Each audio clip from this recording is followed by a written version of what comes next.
Say Goodbye입니다. 한번 따라해 볼까요? Say Goodbye.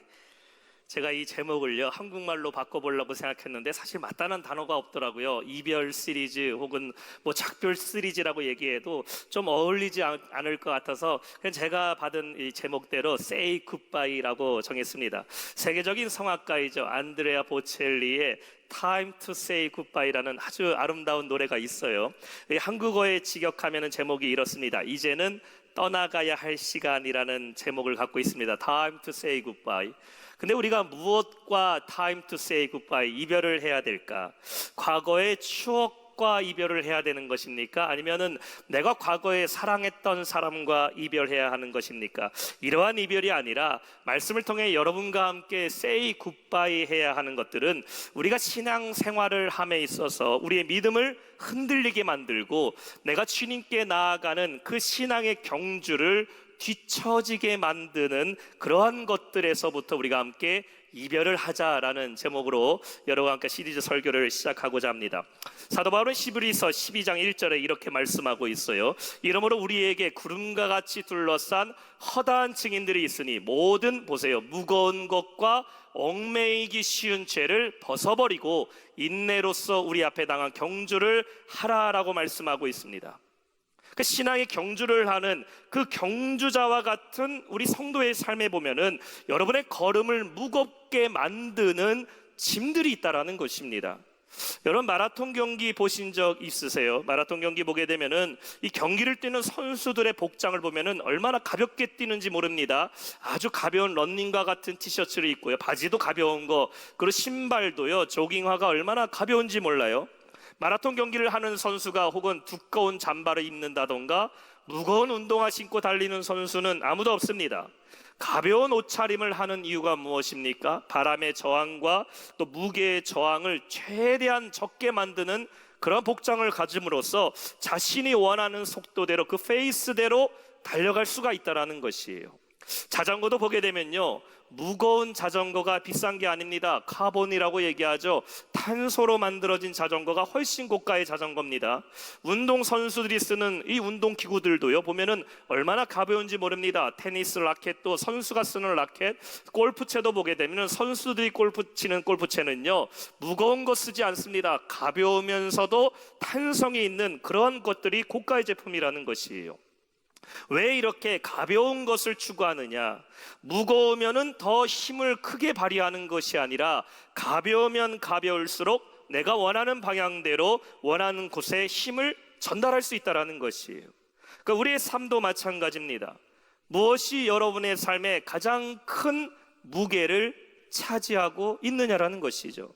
신앙의 경주를 할 때에, 내가 하나님의 사명을 감당할 때에, 내가 또한 비전과 꿈을 가지고 달려갈 때에 무엇이 여러분의 발목을 자꾸 붙잡고 있고 무엇이 자꾸 내 어깨를 무겁게 누르고 있는지 이제 우리가 그 말씀을 통하여 여러분의 그 무거운 짐들을 벗어버리시기를 주님의 이름으로 축원합니다. 마태복음 11장 28절에도 예수님 말씀하고 계셔요. 수고하고 무거운 짐진 자들아 다 내게로 오라 내가 너희를 쉬게 하리라. 우리 한번 저 말씀 한 목소리 읽어볼까요? 시작. 수고하고 무거운 짐진 자들아 다 내게로 오라 내가 너희를 쉬게 하리라. 그래서 우리가 오늘부터 시작하는 이 Say Goodbye 시리즈 설교를 통하여 여러분의 짐들이 하나하나 벗어지는 시간 되시기를 축원합니다. 그래서 여러분 말씀 끝날 때에는 어떻게 돼요? 가벼운 마음으로 주님과 함께 달려가고 승리하는 우리 모두 영락의 성도 되시기를 주님의 이름으로 축원합니다. 그래서 오늘 말씀 첫 시간의 말씀의 제목은 슬픔과 이별하기입니다. Sadness, Say Goodbye. 한번 제목을 읽어볼까요? 시작. 슬픔과 이별하기. 이 정채봉이라는 작가는요 백두산 천지를 다 둘러본 뒤에 한 줄의 짧은 시를 쓰게 됩니다. 그 시의 내용이 이래요. 아 이렇게 웅장한 산도 이렇게 큰 눈물샘을 안고 있다라는 것을 이제야 알았습니다 라는 짧은 시를 쓰게 됩니다. 살다 보면은 살아가다 보면은요 모든 사람에게는 다 무엇이 찾아와요? 슬픔이라는 것이 찾아옵니다. 고난의 슬픔 또 눈물은, 고난과 슬픔과 눈물은 마치 한 상자 속에 담겨져 있는 선물 세트와 같아서요 고난이 찾아오게 되면은 뭐가 있습니까? 슬픔이 오게 되고 내 안에 슬픔이 찾아오게 되면은 어떻게 됩니까? 눈물이 흐르게 됩니다. 근데 이 슬픔을 영어 단어로 보면은 이 grief라는 단어를 쓰게 되는데요, 이 grief라는 슬픔이라는 단어는 어디서부터 시작됐냐면은 무겁다라는 grape라는 단어에서부터 파생됐다고 말합니다. grief, 슬픔은 grape, 무거움에서부터 시작됐다. 그래서 누군가는 이렇게 말하기도 해요. 슬픔은 곧 무거운 것이다 라고 이야기를 합니다. 여러분 안에 슬픔이 찾아오게 되면요, 그 무게가 얼마나 무겁습니까? 내 마음에 슬픔이 찾아오게 되면은 내 안에 있던 기쁨도 소망도 삶에 대한 의욕도, 또 어떤 이들은 슬픔 찾아오면은 먹고 싶다라는 그런 식욕도 다 사라져 버립니다. 그만큼 슬픔은 우리 안에 무겁게 다가온다라는 것이에요. 그리고 슬픔은 마음에만 고통을 주는 게 아닙니다. 슬픔이 깊어지다 보면은 병이 될 때가 있어요. 우울증이 찾아올 때도 있고, 정서불안이 찾아올 때도 있고, 공황장애가 찾아올 때도 있습니다.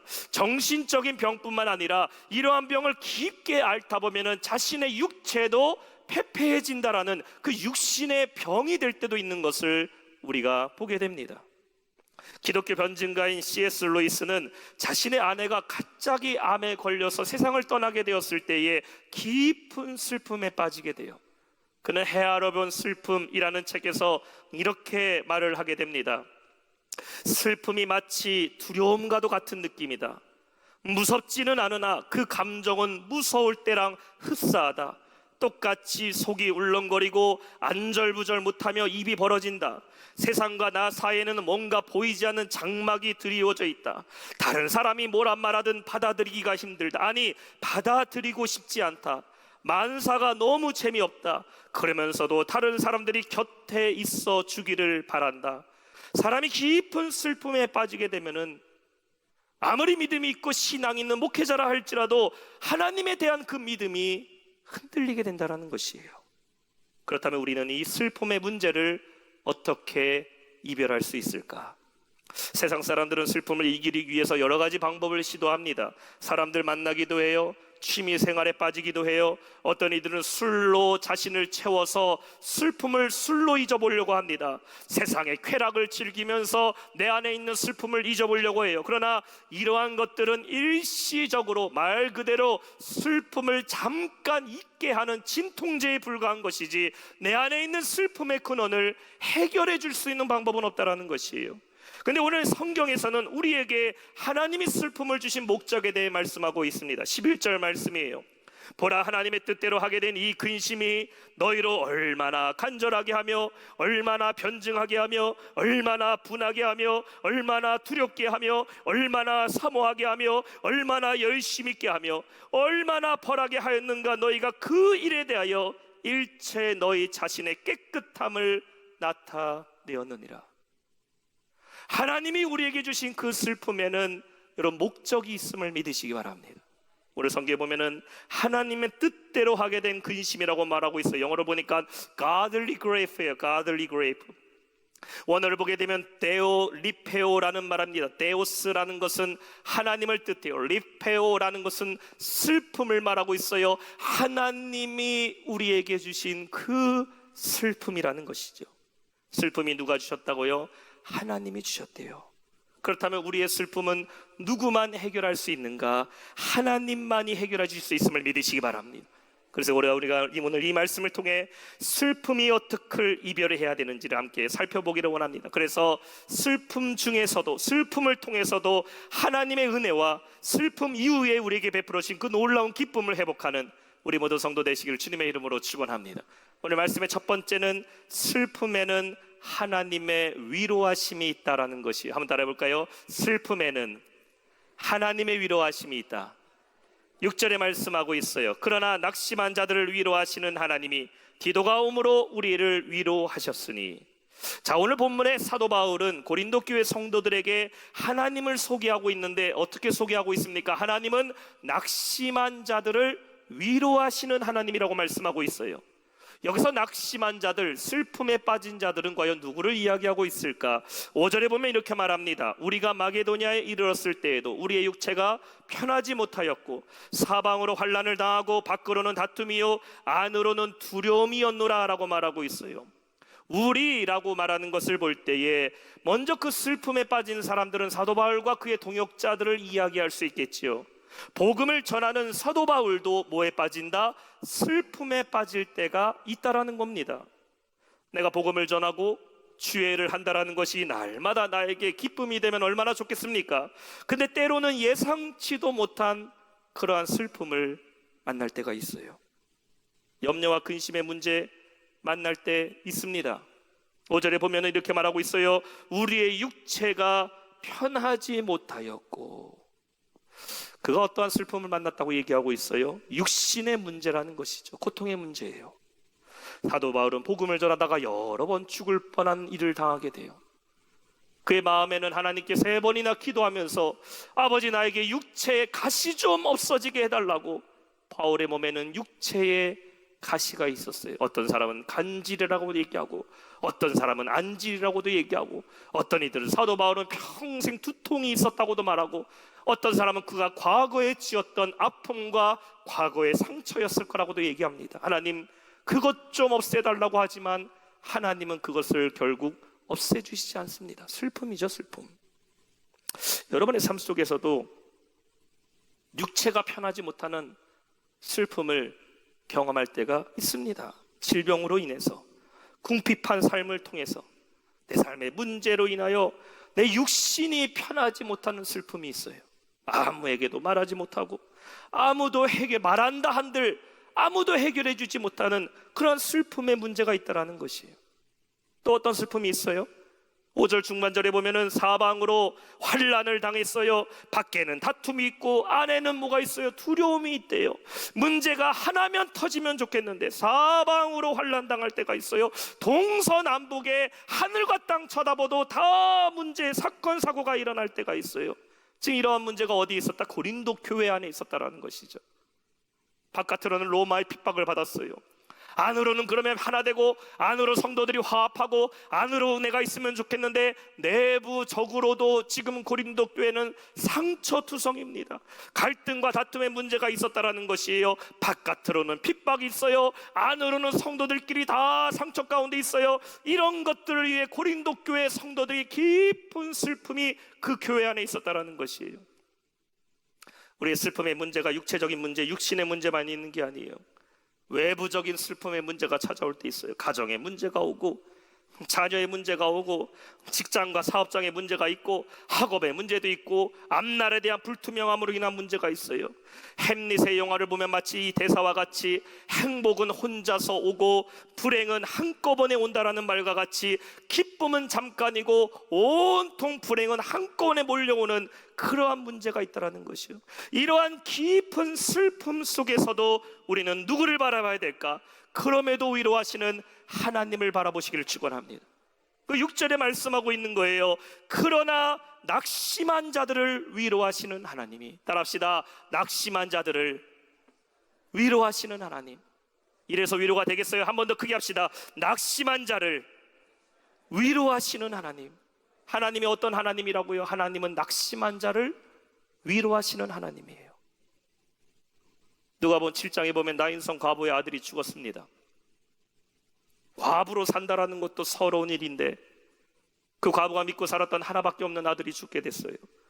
온 성에 있는 사람들이 다 슬퍼합니다. 함께 울면서 죽은 그 아들 상여 메고서 길을 걸어가고 있는데 아무리 성 안에 있는 사람들이 함께 슬퍼하며 이 여인을 위로한들 자기 아들 죽은 이 여인의 마음을 누가 헤아려 줄 수 있겠어요?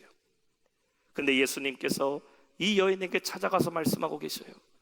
누가복음 7장 13절에 보면은 주께서 과부를 보시고 불쌍히 여기사 뭐라고 말합니까? Don't cry, 울지 말라 하시고. 예수님은 어떤 분이세요? 낙심한 자들을 위로하시는 하나님이라는 거예요. 예수님의 이 말씀을 들은 여인은 위로만 받은 게 아닙니다. 주님은 죽은 아들을 살리신 주님이심을 믿으시기 바랍니다. 오늘 여러분 안에 슬픔이 있어요? 그러나 그 슬픔을 위로하시는 하나님이 계심을 믿고 슬픔과는 이별하는 성도 되시기를 주님의 이름으로 축원합니다.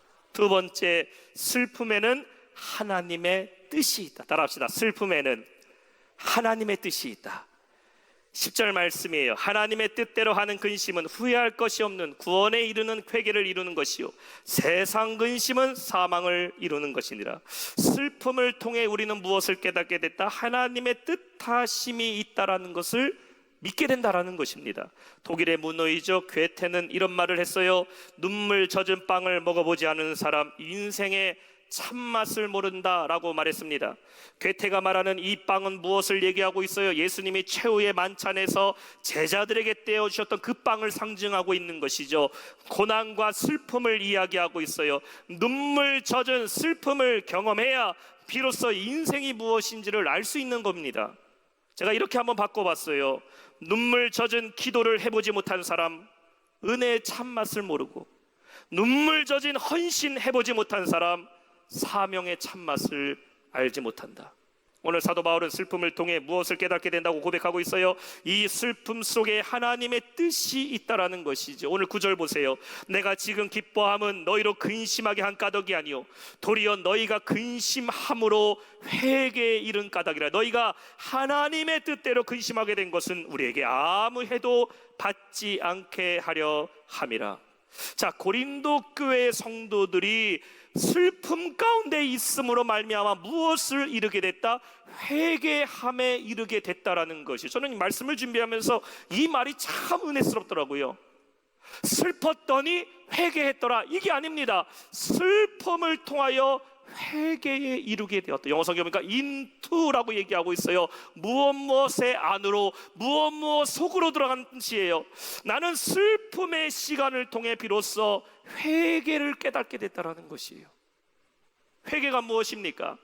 우리가 예배 때에 참회 기도 시간이 있잖아요. 우리의 죄를 회개하는 시간, 그냥 하나님 잘못했어요, 뭐 잘못했어요 늘 반복적으로 습관적으로 말하는 거, 이거 회개 아닙니다. 반복된 죄를 저지르는 거. 저번 주도 이거 회개했는데 이번 주도 똑같이 회개하고, 작년에도 이거 회개했는데 이번 주 올해에도 이거 회개한다. 이거 회개 아닙니다.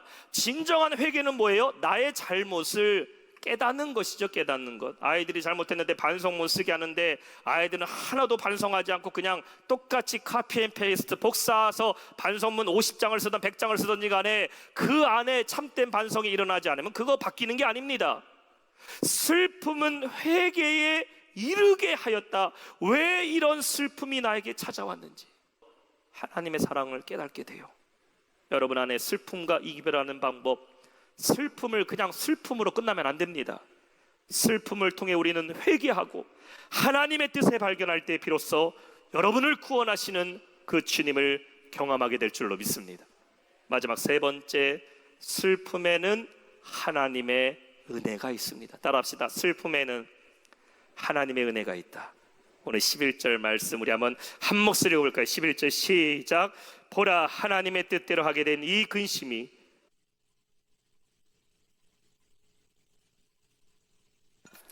얼마나 두렵게 하며 얼마나 사모하게 하며 얼마나 열심 있게 하며 얼마나 벌하게 하였는가. 너희가 그 일에 대하여 일체 너희 자신의 깨끗함을 나타내었느니라. 슬픔을 통해 우리는 무엇을 얻게 돼요? 하나님의 은혜를 깨닫게 되는 겁니다. 우리가 즐겨 부르는 찬송 중에 찬송가 310장이에요.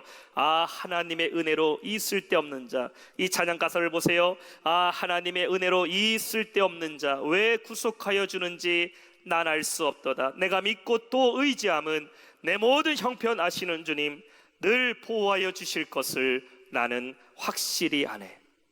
이 찬양의 가사를 쓴 데니엘 휘틀 목사는 남북전쟁에 참여하게 돼서 자신의 오른팔을 잃어버리게 됩니다. 그때는 목사가 아니었어요.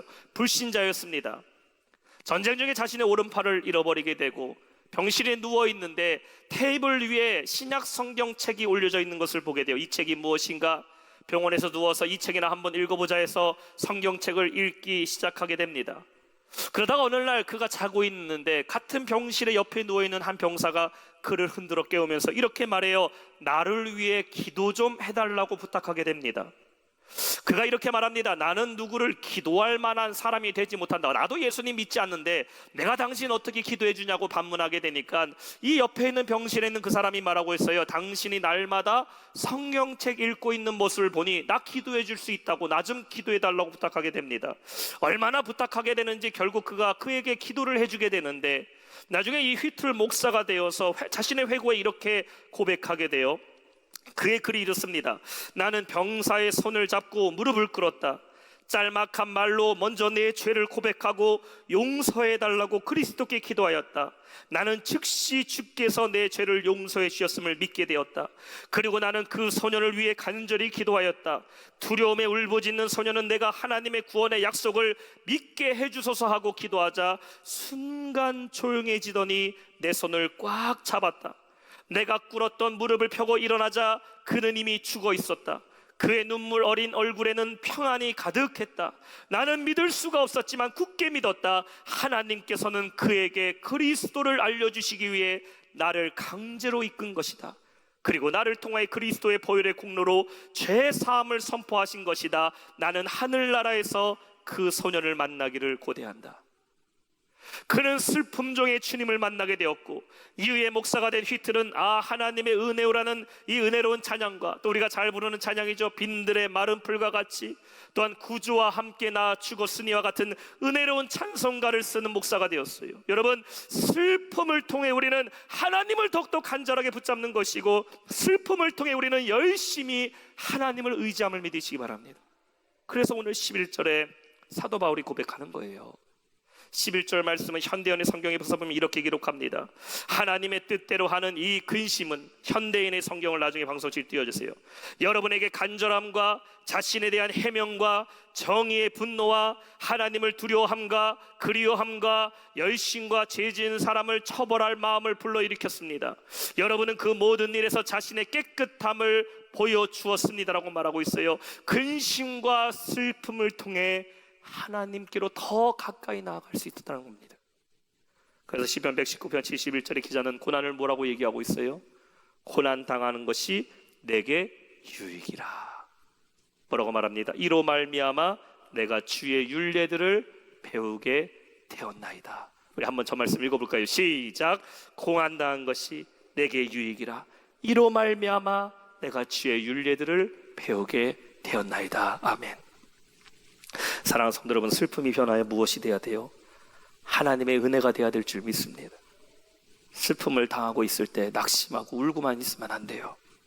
슬픔을 통해 우리 다시 한번 열심내야 돼요. 간절히 하나님을 붙잡아야 됩니다. 열심으로 회개하며 하나님께 돌아와야 돼요. 그러면 슬픔은 곧 하나님의 은혜가 되어 우리에게 임하게 될 줄 믿습니다. 슬픔을 통해 주시는 하나님의 은혜를 깨달아 슬픔과는 say goodbye, 이별하는 우리 모든 성도 되시길 주님의 이름으로 축원합니다. 오늘 말씀 맺겠습니다. 디즈니에서 만든 애니메이션 영화인 인사이드 아웃이라는 재미있는 만화 영화가 있어요. 이 영화의 내용이 이렇습니다. 11살 소녀가요, 큰 환경의 변화를 겪으면서 자신 안에 있는 다양한 감정들을 느끼면서 성숙해가는 것을 이 만화로 애니메이션으로 만들었습니다. 근데 이 영화에서 이런 명대사가, 짧은 대사가 하나 나오게 돼요. 그 대사의 글이 이렇습니다. 슬픔아 네가 필요해 라는 말이에요. 슬픔아 네가 필요해. 이 말이 어디서 나오냐면은 슬픔의 존재를 깨닫게 된 이후에 기쁨이라는 감정이 슬픔을 향하여 말하는 겁니다. 슬픔아 네가 필요해. 무슨 말일까요? 모든 사람들은 슬픔이 사라지기를 바라요.